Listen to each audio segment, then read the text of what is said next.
So, I just saw Endgame, and I've decided to make a review. This is going to be off the cuff. I'm probably not going to do a whole lot of editing, and I just want to explain my thoughts on the film. Thanos ultimately gets defeated by Deus Ex Machina. It's an ass pull. It's basically ass pull the movie. Now let's see, at the beginning of the movie, there will be spoilers in this review.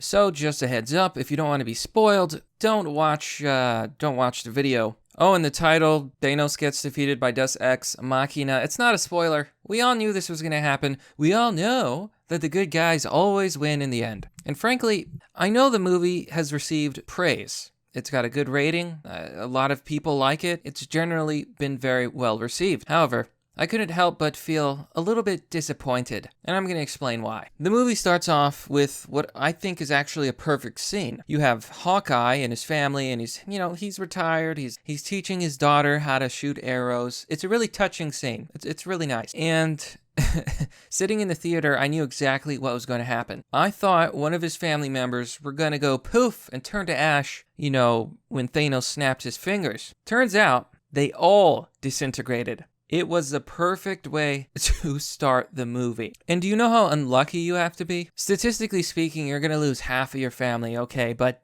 to lose all of it, you have to be really, really unlucky. And I think that was the whole point of Hawkeye's character development. After that, I believe we go to Tony Stark in space. He's with that blue chick, Gamora's sister. And she's edgy. Her character's really edgy, but it's in a likable way. And they're starving, blah, blah, blah, blah, blah. So far, so good. The movie's cool. I'm down with it. But, before I talk more about the movie, I gotta talk about the trailers. So, as many of you already know, the best part of a movie is definitely watching the trailers. And there was a few good ones. I was actually quite pleased. There was, what's it called? So, there's a movie with Will Smith where he's like some sort of super assassin and he gets cloned, and then the clone is sent to kill him. It actually looked pretty solid. The acting looked decent. There was the Aladdin trailer.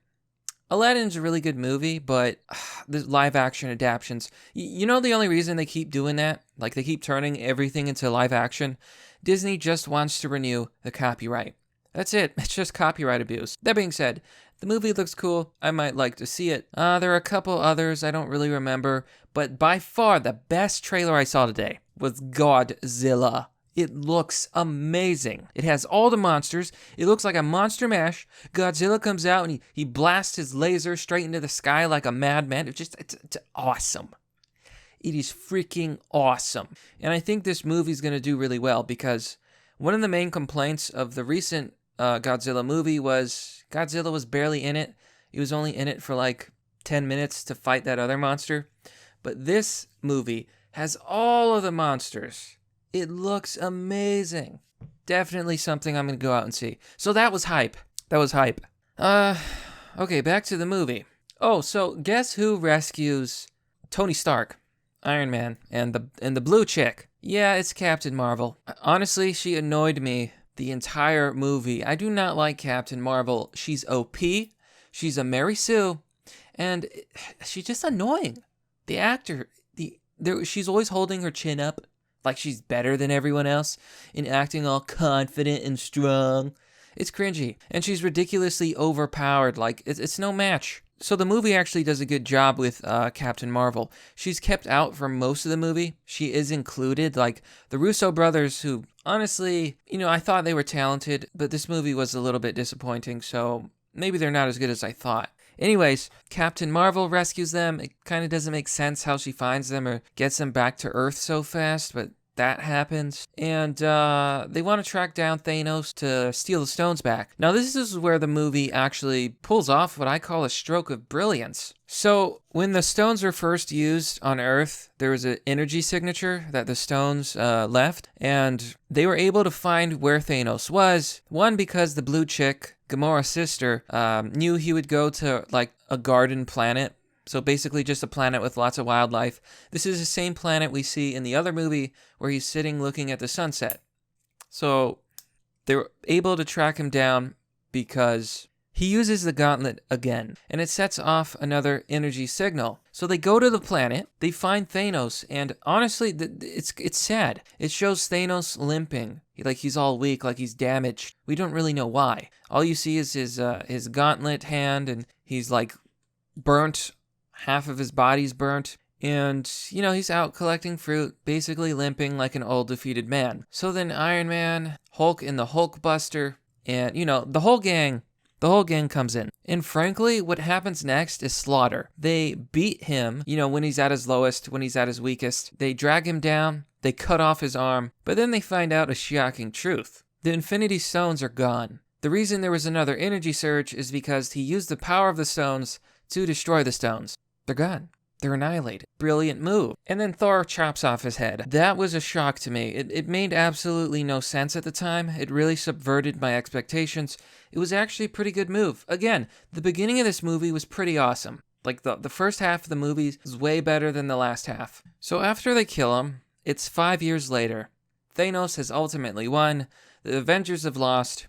And everyone has depression. That's basically the next segment of this movie. Everyone is sad. They show pictures of a gray city. And at one point, they even show like a memorial for all the vanished, all the people who disappeared. Now, before that, they kind of show what people have been up to. Robert Downey Jr. got with the redhead and has a daughter. And I've got to say, the daughter is a wonderful actor. She was absolutely adorable in the movie. A really good pick, honestly. So one of my favorite parts is when they go find the Hulk, and he's no longer the Hulk, and he's no longer Bruce Banner. He becomes both. Like, he figures out how to become the Hulk and retain his memories and his self, like his conscious.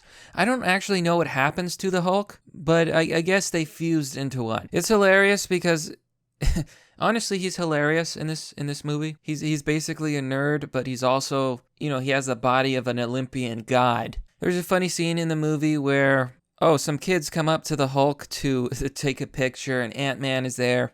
And he's like, hey, you guys want a picture with me? And they're like, no.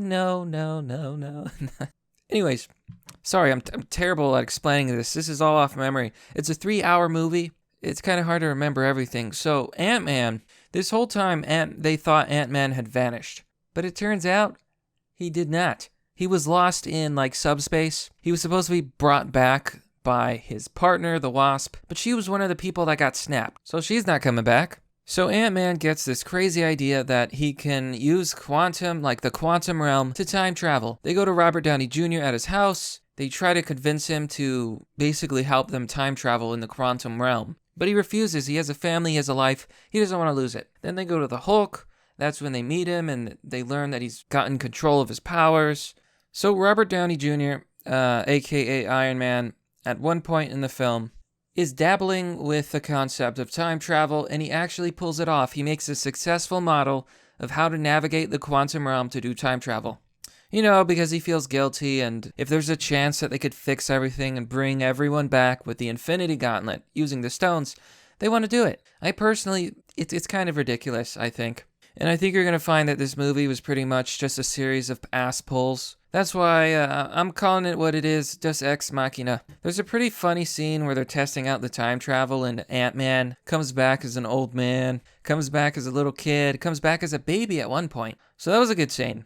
Anyways, they go find Thor, and there's a bunch of other stuff, and they're trying to do this time travel thing to go back in time, steal the Infinity Stones, and bring everyone back in the present. Now, there's a lot of problems with this. Time travel is often abused in stories, and honestly, I don't think they used it correctly here, and there's a lot of implications there that, I'll get around to talking about, but just keep that in mind. So we find out that after losing his entire family, Hawkeye goes crazy. No, he doesn't really go crazy. He goes, edgy. He starts killing criminals, Death Note style, taking them out. Basically becomes a mass murderer.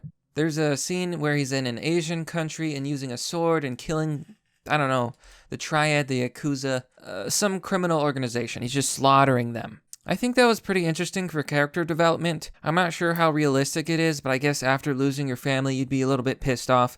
Really, it's just him venting his frustration, if you ask me. So once they figure out time travel, they send everyone back. They have enough juice, or I forgot what they called it, pin particles, to come back, like to go back in time once and to come back. It's a precious resource that helps them navigate the quantum realm. Now, the movie gets pretty interesting when the blue chick, Gamora's sister, apparently she's part of a neural net, and when she's in the past, her future self gets connected with her past self. And her past self exposes some of her memories, like footage that has been recorded in her brain, basically explaining and showing the future. Thanos figures this out and uses this to learn everything that they're doing, including... So you can already see where this is going. Past Thanos knows about everything. He's going to come after them eventually in the film. So what happens next, and why the movie is so long, is they go around different groups, right? Because they go back in time in groups to nab different stones, and each team has to get the stones, and that's honestly why this movie was 3 hours. The bulk of their adventure is going to collect the stones, and there's a lot of good scenes there. There's a lot of good parts. I'm not gonna spoil the entire movie, because I definitely think it's worth watching, and you can go see it for yourself and decide what you think of it. But yeah, so at one point in the film, and this was pretty obvious, was where they go to get the Soul Stone. It's Hawkeye and Black Widow, and they argue over who should die because they find out, oh yeah, you have to trade a soul to get a soul. And it's a pretty good scene because they basically fight each other to try and sacrifice themselves. Hawkeye hits her, and then she jumps and pushes him, and then he fires an arrow that blows up and knocks her aside, and he goes to run and he jumps off the cliff, and then she jumps off the cliff. She grabs Hawkeye. She uses his utility belt thing to grab the rocks, and then she's hanging off, and ultimately she sacrifices herself. And this is how Hawkeye gets the Soul Stone. Very similar scene where he's in the water and he finds out he has the stone. So after that, they return to the present, and Tony Stark apparently figures out how to make another gauntlet, and they make a big one, which kind of doesn't make sense when you think about it, because they're like, we gotta decide who's gonna use this gauntlet, because the gauntlet's huge. It's too big for a normal person, but it's Hulk-sized, and Thor wants to do it, but Thor has become a drunk. Right, I completely forgot about that. Thor becomes a fat drunk who lives in a town called Asgard, and all he does is play video games with the Rock dude from, I believe it was Ragnarok. Remember the Rocky funny guy? And yeah, so Thor is a major alcoholic this entire movie. It's pretty funny. Hulk is pretty funny too. He's awkward and nerdy, but also the Hulk. My only complaint is that basically the whole movie he doesn't fight. It's kind of bullshit. You get the feeling that they wasted so much money on the actors that they didn't want to animate the Hulk fighting, which it's bullcrap. Anyways, they decide that the Hulk should wear the gauntlet, because he's the Hulk, he's the strongest, which is questionable really, because in the comics, Thor is pretty powerful. Hell, in the comics, he's more powerful than Captain Marvel. Anyways, so then Hulk, who basically gets his arm burnt by this, to a crisp, manages to snap his fingers and bring everyone back. And there's a scene where there's a phone call, and it's Hawkeye's wife, and Ant-Man is looking out the window, and he's like, hey guys, I think it worked. And then the coolest shit ever happens. So it turns out that the blue chick, her past self captures her future self. She gets disabled, and she pretends to be her, and she uses this as a way to get access to the time machine. The past blue chick came back to the present in place of her future self and used that to bring her father's ship to Earth. So he ends up at Earth, and then while Ant-Man is looking out the window, they're getting ship into position, and they fire a volley. They absolutely annihilate the building. And we reach the end here, and this is honestly where things get disappointing. Thanos is sitting down. He has this weird double sword thing that basically makes no sense. The blades are facing in opposite directions, so it can't actually be used you can only use one side of the sword realistically at a time. And he also spins the sword in his hand magically. It made no sense how he did that. But Thanos, being the badass he is, whoops a lot of ass. He's got full armor, and he doesn't even have the gauntlet. So they fight, there's a war. Honestly, the fight's kind of short. The blue check was sent to get the Infinity Gauntlet, and basically they have to send back the stones so that they don't create any time paradoxes and problems, and also to restore the realities that they took the stones from. Now, the thing about the time travel in this movie is that it really doesn't make any sense. So the way the movie presents it, it implies that when you go back in time and you change something, it creates like a rift in that reality. So every timeline is a different reality. It's basically multiple timelines theory. But there's something I realized after I finished the film. And I'll get back to that after we finish talking about what happened. So the fight happens, and like a lake gets blown open, and it's about to flood everything. And Doctor Strange, basically all he does, he does two things. One, he teleports a bunch of people, like a bunch of different people, the Wakandans, some ships, some aliens, whatever, Spider-Man, and he brings them to the fight because Thanos has brought a ship which also has his army, has his minions, has his monsters, all that good stuff. So Doctor Strange brings everyone there to fight with them. Oh yeah, the whole reason the lake got blown open was because there's actually a pretty cool scene where that red chick with the red energy is fighting Thanos, and she's pissed because he killed Vision, right? And she's holding him up, ripping off all his armor, and about to kill him. So he tells his men to fire a volley, make it rain. And they're like, "But sir, what about the soldiers, our troops?" And he's like, "Just do it." And it's actually a really good plan because it wrecks everybody and lets him escape. And this is what I think blew open the lake. Anyways, it's basically a tug of war for the gauntlet because they're trying to send the stones back, and they need to reach a time machine that's in a van. And of course, Thanos is trying to grab it. Okay, so then there's a really, really annoying scene. Captain Marvel comes from outer space like a goddamn meteorite and just flies straight through the ship. It reminds me of that edit. That edit of that Star Wars film. The one where the old lady gets blown into space, but somehow she survives. And then in the edit, she like charges up and then flies through the ship and blows it up. Like literally, that's what happened. Captain Marvel literally just flies through the ship because she's OP. She's an absolute Mary Sue. And then she comes after Thanos. And it's really annoying because Thanos is doing his best to fight Captain Marvel, but she's so OP, right?